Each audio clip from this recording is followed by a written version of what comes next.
So in What's order up, Pipe to Smokers? start to make progress on the Carter scale, we need to launch satellites to orbit Earth and capture solar power, and that avoids the need to build massive power plants on Earth and deal with cooling, because cooling is actually much easier in space than it is on Earth.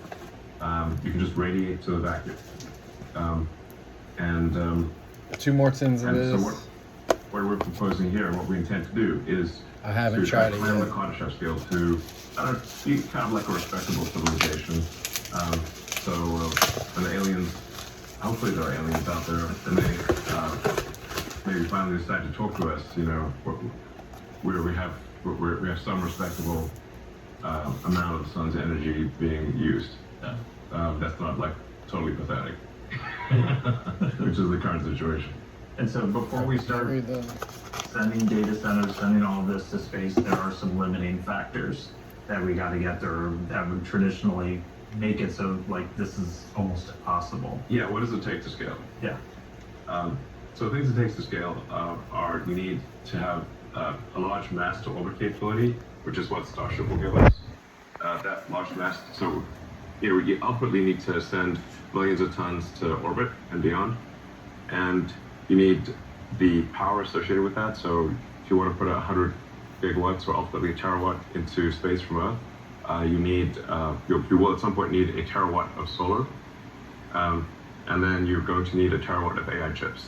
So the three things you need are mass to orbit, Lauren ready? and radiators, of course, and they're going out of business. They were the last All right, ones well, on let's start pipes, ticking down the smoking list. pipes, So, but it's a 9 Mass to millimeter. orbit, that's where Filtered Starship pipe. comes in.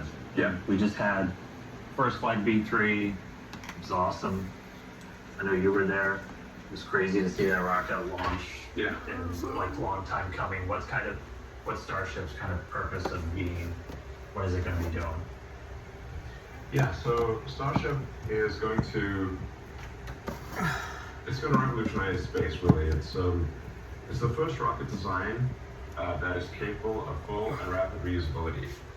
Now, reusability is the fundamental breakthrough that is necessary to make life multiplanetary, as well as to ascend the Carter scale. You simply cannot ascend the Smoking Carter this scale right now. unless you have a reusable spacecraft, and you cannot extend life. To the moon, to 2025. Mars, and the rest of the solar system. It's a without C&D reusable blend. That's rocket. where I'm at with that. The cost is simply About halfway through, and I think maybe it's a little grown on me a little bit. Unless you can refly them. Just like any other mode of transport, you can imagine that if we had to throw away airplanes every time we flew, flying would be far too expensive, and basically no one would be flying airplanes. You're doing a whole lot more driving. Rapid Yes. reusability. All right, Yes. I'll see y'all later. Every mode of transport is reusable.